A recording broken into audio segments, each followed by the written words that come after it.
Good morning, cultists! Welcome back to another Unbalanced Breakfast with CthuLoops. In this episode, we're going to go through the lore of Vampyr, in that I'm going to read through all of this stuff.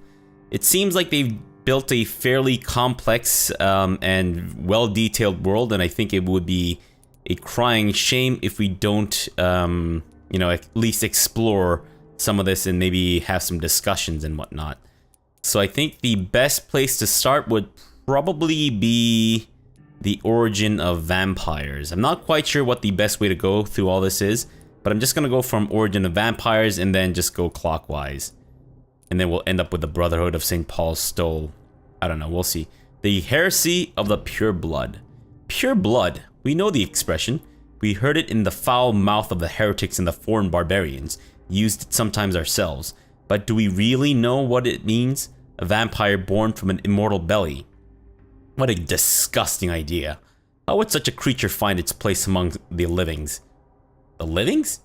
What would be its purpose? Ours is clear, gentlemen. Ascalon is here to protect the Empire and all its citizens. We are the protectors and shepherds, even when sometimes sacrifice a sheep for our sustenance. Whoever will be found guilty of succumbing to the desire of breeding a mortal child shall be eradicated from the law of Ascalon by a Lord Redgrave founder. What? Breeding immortal children. So, breeding immortal children? Does he mean by, like, siring new, vampires without their express permission? Or does he mean, like, actually getting jiggy with someone else and then making babies the old traditional fun way? The antique figure of the Vrykolakas. In many of my journeys, I believe I was the most amazed by my exploration of the Mediterranean Isles, and particularly the island of Santorini, searching for traces of vampire presence in these sunburnt lands. Herodotus himself refers to these islands in his 4th book, and I'm personally convinced that there are many mysteries to be unveiled in this part of the world. Who knows that, even today, the island of Santorini is still considered by some as the most vampire-infested place in the world. Really? Way more than the Carpathians, and that its inhabitants are considered as specialists of the vampire hunt, or the vampire for Vrykolakas, as they call this creature. According to the local myths, the Vrykolakas is a dead person who does not decay, and who can show a vermilion complexion as long as he is gorged with fresh blood. He cannot enter a house without knocking and getting a response. Garlic makes him flee. He does not consume under the sun, but his skin blackens. He can change into wolf and other animals. What struck me the most is that the same name exists, with small variations from Mediterranean Sea to the Balkans. The Greeks call him Vrykolakas, the Bulgarians and the Macedonians name him Vrakolak or Vrakolak, the Serbians call him Vukodlak. Yes, Vukodlak, a name so familiar or similar to the Volkov we already know, my dear brothers. Just to write the few words now gives me the shivers. I'm personally convinced that we are here confronted to some... It's written a little strangely. I'm personally convinced that we are here confronted to some of proto-vampire. Maybe they are a missing link between the modern vampires and the creatures that came before them. If God allows me enough time, I wish one day to go back to the Santorini island and find the trail of this antique, forgotten figure from Drinking at the Fountain of Knowledge by Usher Taltree, Primate of St. Paul. Oh, written by him, eh? Okay, what about fertile is the belly of the beast? Vampires create their foul progeny with blood. We all know that. Some of us witness the process even. But what is really going on there? Is it the only way for a vampire to breed? Let's review what we know so far. When willing to create a progeny, a vampire will not bite but give its blood drink.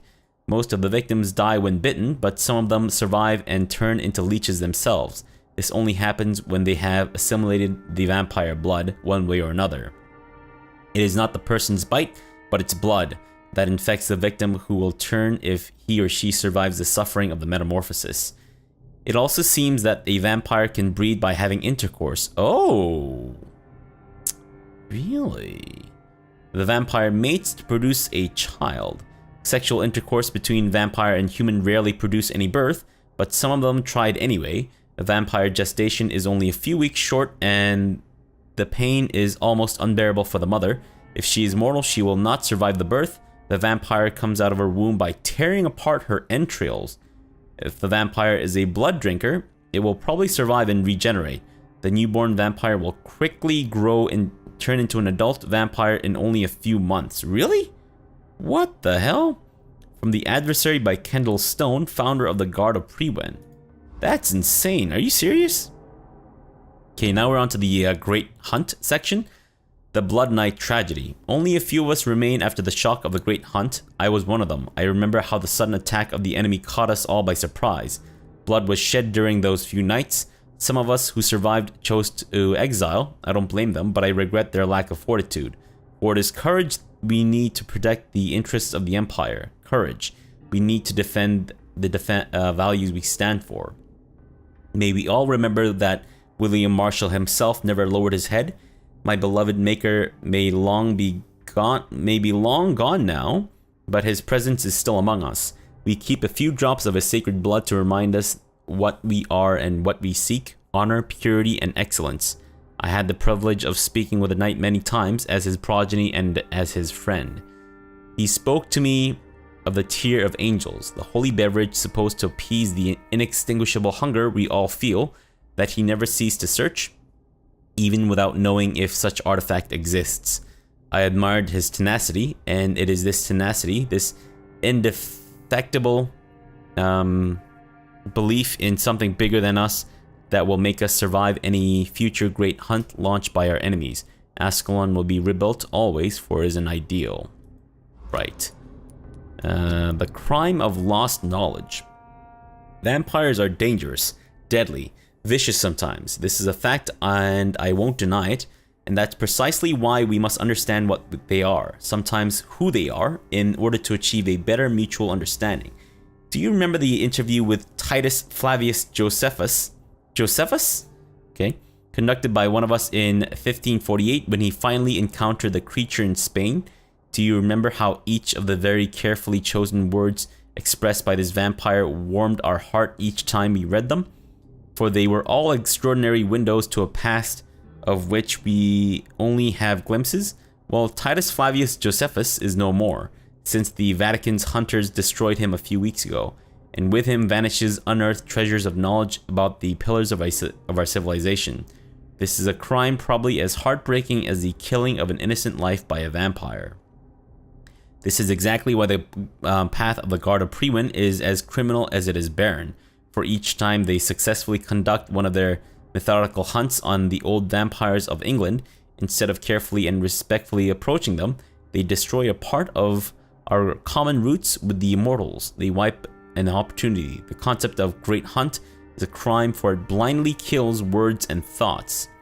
It's actually a very interesting way to think about it, and it kind of explains why the Brotherhood of St. Paul's Stole are so willing to cooperate with vampires. It's hidden knowledge. It's like basically troves of ancient knowledge stuffed inside of a vampire's brain because they're mortal, and they were there like firsthand, right? So that kind of makes sense. The Great Hunt. Hail to our fallen comrades.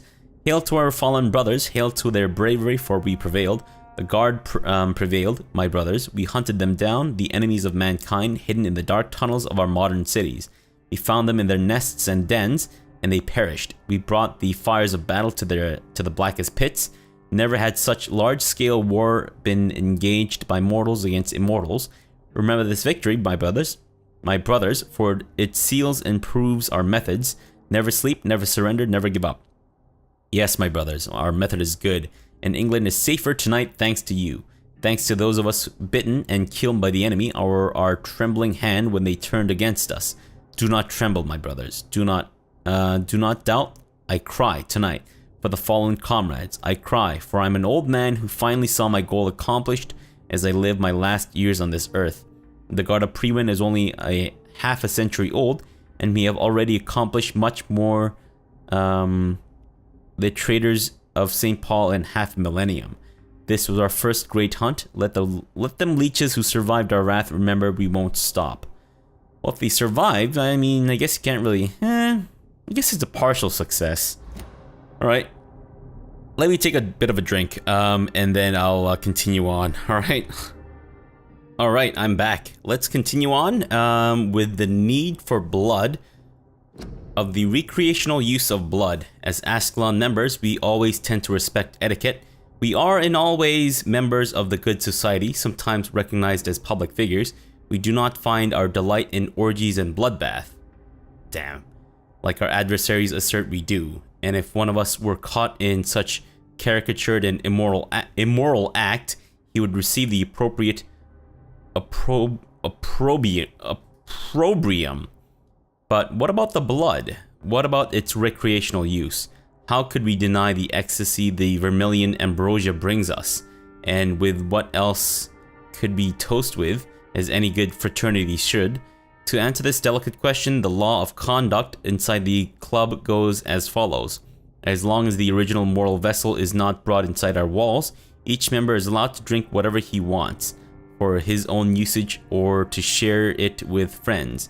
Drink what you want, deal the way you want with the original vessel, but never inside the club, unless I personally authorize it on some special occasion, of course. Alright, that's great. Blood as addiction. Vampires drink blood. This may be their most specific trait, the sinister peculiarity of their condition, if I may say so. But for me, this is not the most important characteristic of their diet. What has always fascinated me since I started to study them is the imperative need for blood they seem to endure. They want it more than anything, and this desire can drive them to expose themselves. And when they drink it, they seem to feel some sort of short trance, an ecstatic epiphany, said to me once a Volkov I interviewed in Moscow. I'm convinced that this is an essential element to understand the nature and condition of the vampires. They don't drink blood because it sustains them, but that it offers them ecstasy. Vampires are addicted to blood, all of them. It is part of their nature, and those among the immortals who refuse to submit to their appetite by the strength of their will only are never freed from this addiction.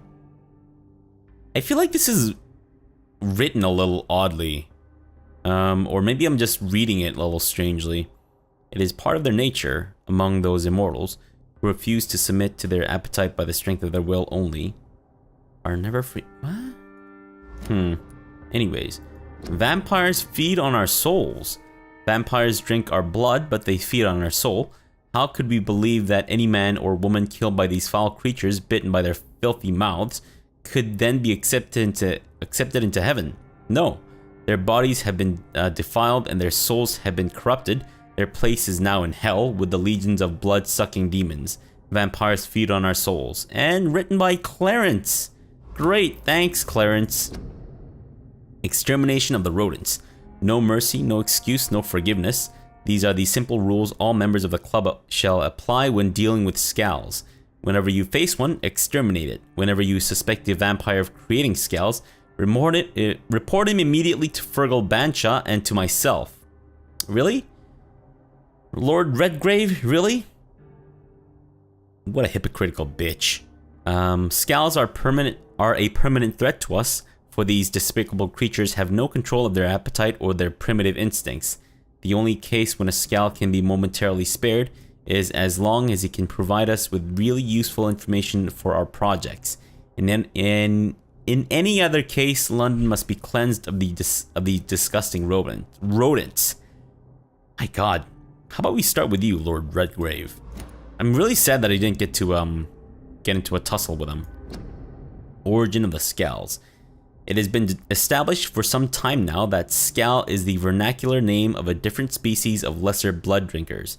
Scal often seems to be the victim of a vampire attack who miraculously survived death and came back as a crooked version of its maker. According to many observations made by our order throughout the centuries, scals are generally despised and killed by vampires who consider them lesser and despicable creatures. The name itself means slave. They also have been called Caliba, Arabic, Sclavos, Latin, or Sclavinoi, the Greek. This shows how old these creatures are and how their makers perceive them. This may be why scales often tend to form small and discrete communities that stick together. It is also interesting to note that scales seem to call themselves this way, as if they have accepted that for a long time their status as inferior servants among vampires. It is more difficult for a scale to hide its monstrous nature, pale skin, terrible teeth, strange emaciation, dilated and staring pupils. Many have lost all hair, and they show wounds and scars which stay open without ever completely healing. Or you could just say without completely healing. They always seem capable. They also seem capable of surviving by eating the flesh of the dead, while vampires need blood from the living. They may be the real origin of the mythical figure of the ghoul, the folklore creature who lurk in cemeteries and feed from the dead. A Skal is a miserable creature. Most of the times, they fear to be seen by both humans and vampires. In some regions, older Skals have been witnessed nearby vampires as servants or slaves, obtaining protection by sacrificing their freedom. Most of the Skals are descended from Ekons and show humanoid silhouettes, much more uncommon. Some present a more canine aspect and behave like wolves. They are sometimes called Volpes in the ancient texts.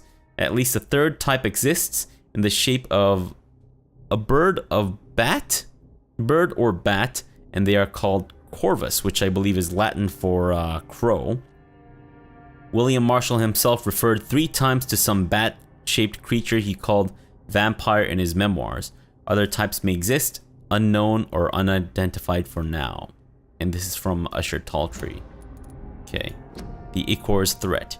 Of all the evil and foul Skals I have ever had to fight, the Ichor, or whatever, may be the worst. Not because of its fighting prowess, even if it remains a powerful and dangerous opponent.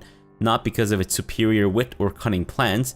An Ichor is quite blunt and straightforward in his actions and objectives. Spread diseases, contagions, and epidemics whenever and wherever it can. An Ichor is the incarnation of viruses and infection wherever it goes. Sicknesses appear and spread quickly. It is like it only walks the earth to generate plagues and epidemics, as if its skin itself diffuses sickness. Ichors are clever, sneaky, malevolent, and ferocious, capable of enduring many wounds.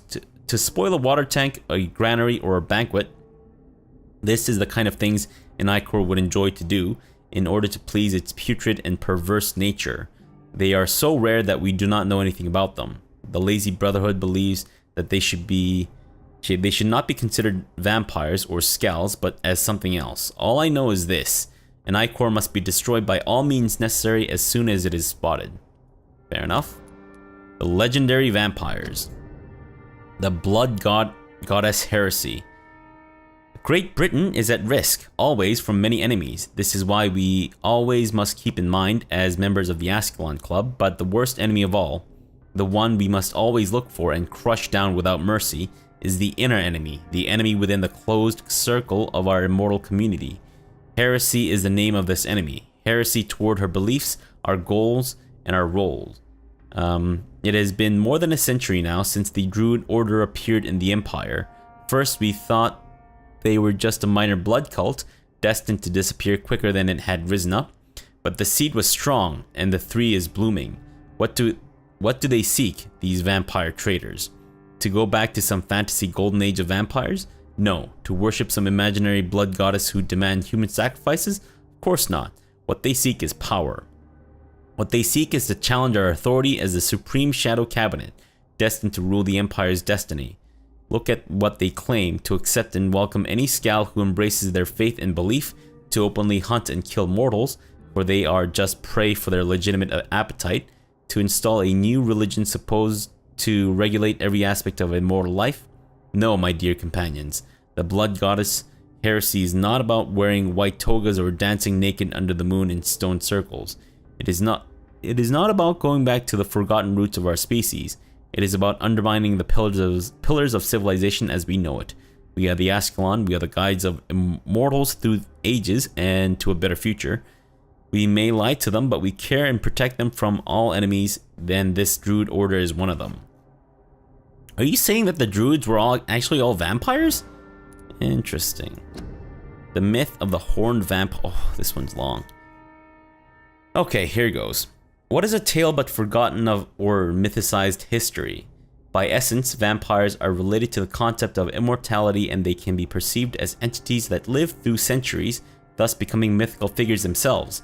But what about the concept of a tale so old it could become a myth among vampires? I know it may sound vertiginous, but we know as scholars that the impossible is just an unexplained or undocumented event.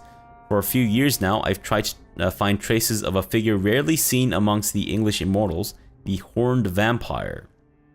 Through centuries, less than 10 occurrences of this figure can be found in the various documents gathered by our order. The figure of a man-shaped silhouette, sometimes made of blood, sometimes made of mist or rain, that appears from Wales to Scotland only to immortals, who have no idea what this thing could be. What is this creature with large deer antlers? Is it related in any way to the figure of Cernunnos, the ancestral horned god of the Celts? We don't know at all. But now think about this. Vampires themselves have no idea what this creature could be. Now that's a frightening idea. We may be in the presence of something so old that only small hints of its existence can be found throughout eons.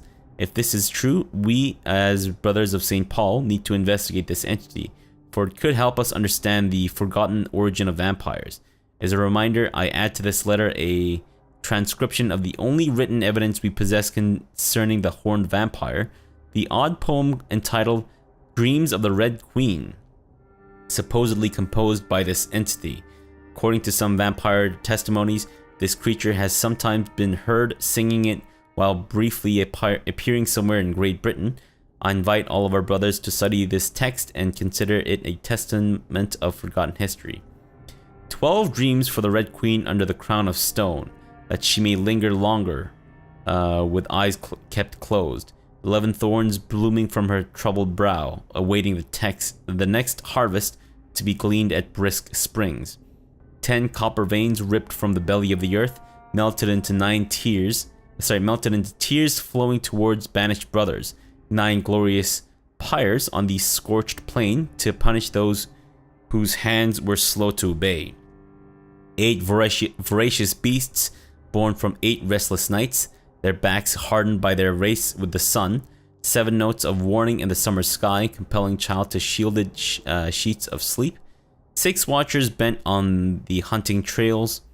Shadows of their spears trace the tired furrows.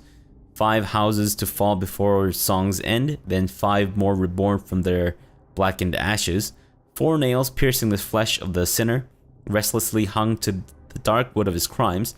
3 books scribbled by pen of the dancer, who refuses to answer the call of the abyss. 2 giant rival snakes slither in ageless forests, coiled to the bones of mortals destined for the grave. 1 prayer for the summoned called by the song, child born from darkness whose path he must find. Okay. The Vampire Knight. This one's going to be a long one too. Let me take a quick water break and then I'll get back. Alright, I'm back. Where was I? I believe we were about to start the Vampire Knight. The Vampire Knight. Oh, this one's going to be a long one. William Marshall, forget the legend about the man, the one most of you never heard of, you lazy bastards. Forget the empty tomb in Temple Church, forget the death of those among us who died trying to locate him. We, the guard, know that he's still hiding somewhere. That's the only fact we must keep in mind. Another small detail we need to keep in mind, this little fucker is clever. How many times have we thought we had cornered him to finally only find old dust and cobwebs? Marshall has been a vampire for 1,000 years. We're no match until we change our plans concerning his hunt. So here are a few questions for you, lazy bastards, and I want all of them answered before speaking of another great hunt to pin down the Leech down. Who helped him escape his den under Temple Church? We know now for a fact that a private contractor was paid to move a large coffin from the church a few years before we investigated the tomb. What exactly did the Traders of Brotherhood of St. Paul discuss? Did the Traders of... Oh, yes, it's just mistaken writing. Discuss with Marshall when they meet in 1785 in London? What? You mean when they met, right? The report of this meeting was burnt, or has been burnt, but witnesses remain of a request made by Marshall to access a specific book in their library. Why does the monstrosity known as Lady Blackwood seem linked to Marshall? They exchanged letters. She went in London to meet him in 1786, according to the Brotherhood spies. She tried to discreetly buy his castle in Wales in 1793, before fleeing when spotted by our fearless mentor Kendall Stone. See the pattern here? What happened during these few years? Why such agitation and activity? Answer these questions, my brothers, and you will find the path to our most eminent foe, William Marshall, oldest vampire of England to survive our righteous wrath. Are you serious? This guy's still alive? Holy shit, I guess no one said that he died. But, anyways, we're gonna move on to the story of Ascalon.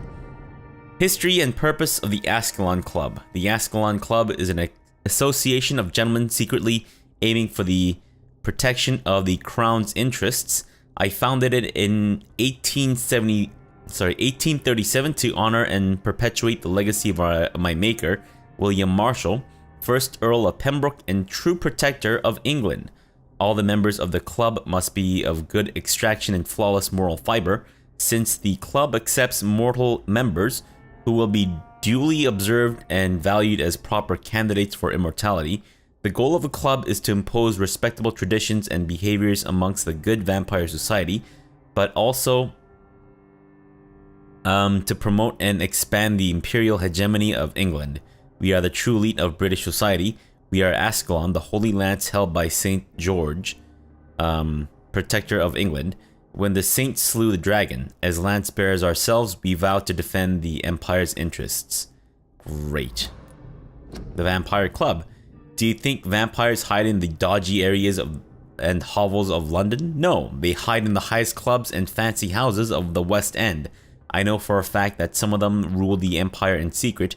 They have a club, they have public figures, they have balls and fancy parties. They aim to control the country and our destinies. We must reveal them for what they are, greedy enemies of mankind born into this world to bring us all into the eternal darkness of hell. We know them, but you don't dare to pronounce their names. I will soon, and everybody in London will know the name of the Vampire Club. Vampire factions and scowls. Vampire and the Guard will never have a common interest. Never. Not as long as I live. Not after I die and pass the torch to another leader. I know some of us have witnessed a strange and huge vampire hunting down scowls just like we do. Ah, that must be, Fergal Bansha. He's well dressed and seems to speak eloquently.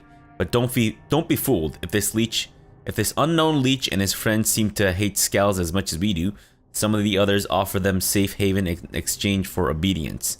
Scouts in the north have reported that strange ceremonies occur in secluded forests of Scotland, ceremonies of blood and human sacrifice to old pagan gods.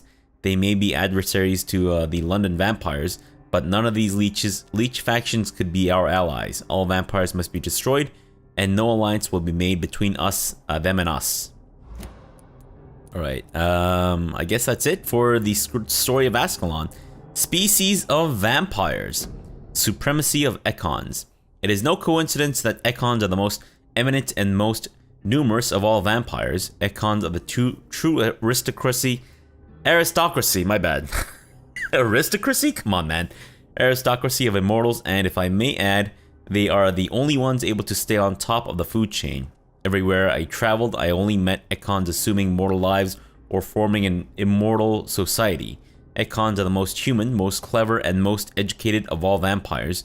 Don't get me wrong here, I have nothing against more exotic species like Volkovs who share the gift of immortality with us. Most of them can prove useful if properly canalized towards a clear goal. but they lack the most important trait of all, the ability to mingle with mortals without being spotted. Therefore, the Ascalon Club should only accept Ekon of the highest lineage as member of its inner circle. Depending on circumstances, Volkovs could be accepted as war dogs or hunting hounds, as long as they obey our laws. Luckily enough, these lesser cousins have a natural tendency to submit and obey their masters. Okay. Rare species of vampires. Ooh, now we're getting interesting. As a scholar and exegete, I don't know if that's the correct pronunciation, of ancestral writings, I would never insist enough about the importance of taking legends and ancient folklores into account when searching for hints about hidden or lost secrets. Common mistake is to take what we know for an established truth and use it to discard any contradictory material. This was probably written by Usher Taltry, I think. For example, we must consider the possibility of undiscovered species of vampires and the necessity to rethink what we see as the established truth about the various types of immortals, based on what we know and what we gathered through time. For how many centuries did we consider that vampire was the vernacular term for what we had learned to call Ekon, until the day 4 explorers of the Brotherhood found proof in Siberia that Volkovs were a lupine type of vampire. We considered these creatures to be linked to the mythological werewolf. Now we know it is not true. What about the rest? What about the Rakshasa from my homeland? What about the Chinese Jiangxi or the Peuchen of southern Chile? I believe the Rakshasa are like an Indian mythology, if I'm not mistaken. I think they're typically depicted as genie tigers or something, but I don't know. Maybe that's like a Dungeons and Dragons kind of thing. And I think the Jiangxi are the jumping ghosts or the jumping vampires of Chinese mythology, if I'm not mistaken. I have no idea what the hell the Pei Chen is, so yeah, I'm a bit of a loss with that. And without even leaving the beautiful Great Britain, what about the stories about bat-shaped women sometimes seen flying around St. James's Club in Louth? Oh, bat-shaped women, eh? So that means there must be some bad bats. What about the creature only identified as a disaster? Huh. And some obscure testimonies which tried to destroy London in 1666. Is that date specific or important because of the 666 or what? By spreading plague all around the city. What about the Nimrod? Nimrod? Isn't that like an insult? I know nincompoop is an insult, but I always thought that Nimrod was also used as a bit of an insult. What about the Nimrod, the mythical figure of the restless vampire hunter, sometimes described by ancestral British Ekon as a legendary huntsman who only feeds on his prey's blood and could go unnoticed among the mortals and immortals. Wait, so this Nimrod guy was a... Wait, is Nimrod the name of a species, or is Nimrod the name of the vampire hunter? So I guess this vampire hunter was a vampire himself, or herself, or itself, or whatever. I tell you, my brothers, we never can be too sure of what we could find. If only we could forget for a few moments what we're supposed to already know. Right. The violence of Volkovs. Never let the size of a Volkov fool you. These massive bastards can be as quick as any leech, and it can be put down the same way, by puncturing and pinning their rotten carcass to the ground before beheading them. Remember, it's all about preparation and exploiting your target's weaknesses. The problem, of course, is that the Volkovs have no weaknesses. They are strong, fast, sensible, and deadly. They are killing machines with one simple goal: to put their huge claws around your neck. So if any of you lads are unlucky enough to ever face a Volkov, just remember this: dodge and make it mad. Hurt it, taunt it, and make it lose its temper. Volkov's brain lose it when irritated enough. They stop thinking and start blindly attacking. This is your only chance to win by gaining tactical advantage against a stupid beast. Use it. Weaknesses of vampires. About the use of garlic and wooden stakes. Dear brothers, I must now draw your attention to a very important point, the use of garlic as a protection against vampires. Let's be crystal clear on the subject. Garlic will never protect you against those creatures. Really? No matter how fresh, how strong, and how smelly, garlic is totally useless as a defense. I can never say enough how damaging that novel of Bram Stoker has been. Yes, of course, people of Slavic countries place garlic cloves in coffins. Yes, of course, inhabitants of Santorini Island hang garlic on their windows. There would be so much to write about this place, and someday soon I hope to go back to this island to further explore its occult tradition. But that is not to protect the living from the devil. It is to tell the dead that they are aware of their malevolence. It is a symbol, nothing more and nothing less. So please, by all means, yes, wear garlic, show garlic, hang garlic, and tell the shadows that you are not afraid. But if you are looking for supernatural protection, you will have to search much deeper into the forgotten secrets of the occult tradition. For here is the truth, my fellow brothers. Garlic does not repel vampire, but all the fresh plants will hurt them. Really? It is as if their body could not stand the presence of botanical elements. I have seen an enraged Volp flee when whacked with a rose. Yes, a simple rose. I have witnessed a violent Ekon fall down and beg for mercy when struck by a wooden stake. I don't know why it is so effective, and I would give my left arm to find the answer to that mystery, but the truth remains nevertheless, vampires are very sensitive to fresh herbs, plants, and woods. Interesting, but a lot of the stakes that we're using are, well, they're not fresh, I'm assuming. They've been cut for quite a long time. Then again, though, I guess it's merely the stabbing that you know, causes stunning or whatever. Holy symbols and orichalcum. If you ever face a vampire, never forget that they fear holy symbols as long as you have the faith. A cross, a Star of David, an olive branch even, can prove useful to repel these creatures from the pit, but you will not harm them for good. If you really want to hurt them, only one solution exists. Forget about wooden stakes or silver bullets, and find yourself the strongest weapon against vampires, orichalcum. Do you think it's a coincidence that orichalcum was common in Atlantis, according to the legend and ancient writings? Atlantis was infested with vampires, and the place is now known as Santorini Island. I wonder if that's true. I'll personally pay 10,000 pounds to the man who can provide me some real orichalcum. 10,000 pounds? Shit, Clarence, you rich, bitch. Okay. Fire and sun.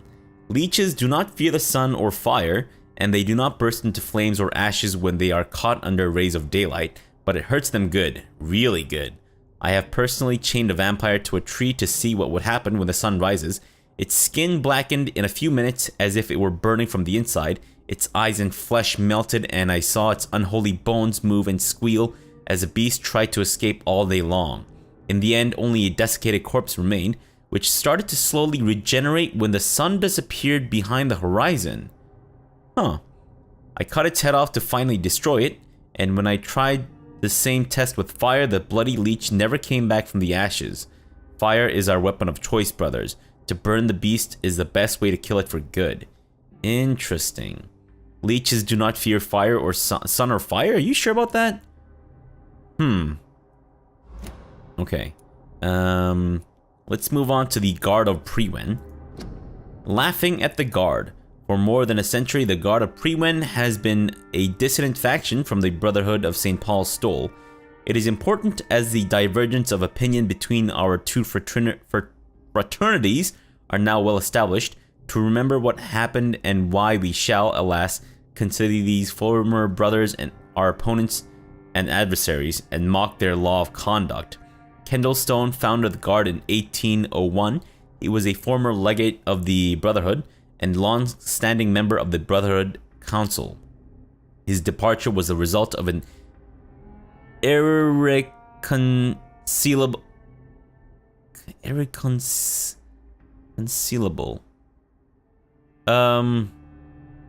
Oh, irreconcilable. Damn it, I know the word. It's like reconcile. Irreconcilable. There we go. Irreconcilable dispute between within the council, when Kendall stated that the Brotherhood had to reconsider its non-violent approach to the study of vampires, and that the eradication of these immortals had to be the ultimate goal of all of our researches. Since the terrible schism occurred, relations between the Guard and the Brotherhood have always been difficult. The Guard of Premen considers the Brotherhood as traitors and the allies of their foes, while we call them thieves and zealots for the many ancient and precious books we kept for centuries, which they destroyed or stole when they left. I will constantly recuse any accusation of cowardice, for I know the courage it requires for our brothers to approach and observe hostile immortals. I will never forget the cruel loss of the unique texts and scrolls burnt by Kendall and its followers when they left, and I will never cease to laugh at their stupidity, revealed in the very name, since they chose to call themselves the Guard of Prewen as a reference to King Arthur's shield, thus defending themselves as the true defenders of this land. Defining themselves as the true defenders of this land, when the true scholar perfectly knows that in the book of Taliesin, Pridwen is only the name of Arthur's boat during his expedition to the mythical territories of Anwufn. What a symbol indeed. From The Whispers of Our Past by Arshel Taltry, Primate of St. Paul.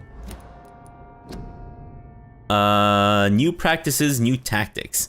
I know that some of our companions consider that the best advantage we have in our fight against leeches is that they can't go out during the day. Thus, we can hunt them down when they hide, powerless in their sleep.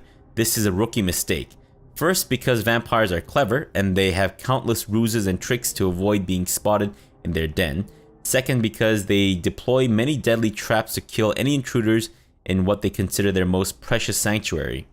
It would cost us too much men and too much time. You mean too many men and too much time to explore and eradicate vampires in their hideouts.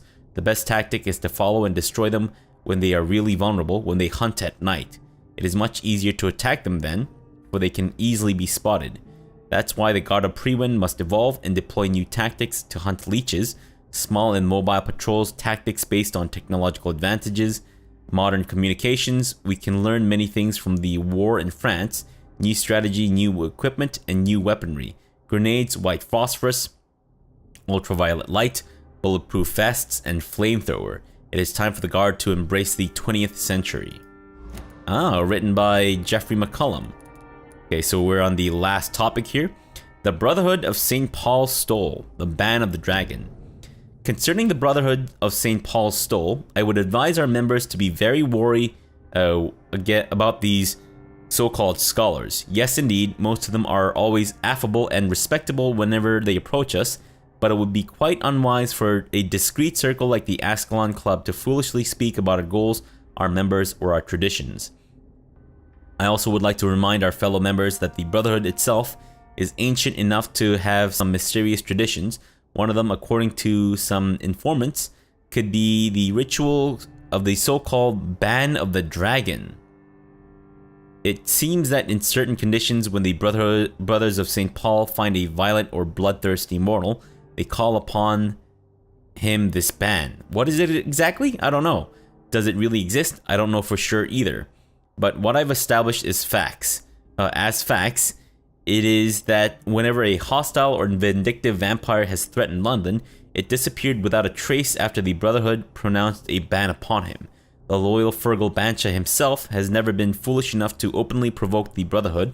This is a lesson we must all remember. Never be considered a dragon by the Brotherhood. Interesting.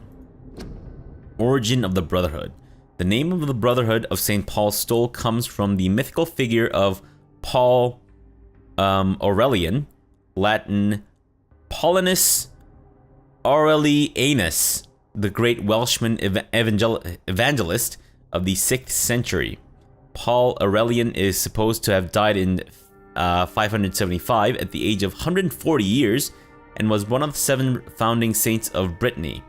According to the legend, St. Paul Aurelian used his sacred stole as a leash to tame a ferocious dragon, and then cast the terrible beast into the sea. What is a stole? I should look that up. The saint is long gone now, but we of the Brotherhood keep his stole as a precious relic, sometimes called the Brotherhood of the Stole, or even the Stole. We are a secret society of scholars who observe and identify the presence and activity of the vampires in Great Britain. Known as Watchers, the men and women of the Brotherhood vow to express a neutral attitude towards vampires. We believe we can be useful guides for these immortals, sometimes tempted to unleash their appetite. We postulate that vampires are not evil by essence. Over the centuries, we have witnessed that some vampires are able to transcend their predatory nature to protect mortals. Great mythological or historical figures, which we know were vampires, prove that enlightened immortals might agree to protect and guide mankind through difficult ages. Above the Watchers are the legates, who represent the authority of the primate wherever they go. As such, they have the right to call for the ban of the dragon. It is an ancient ritual only known to the primate himself, used when the time comes, and proof has been gathered that another beast must be cast into the sea. Oh, I see. The gathering and study of ancient texts are our main source of information used to understand the origin and behavior of the immortals. Recently, I decided that our legates should be allowed to travel and explore all parts of the world to expand our field of researches.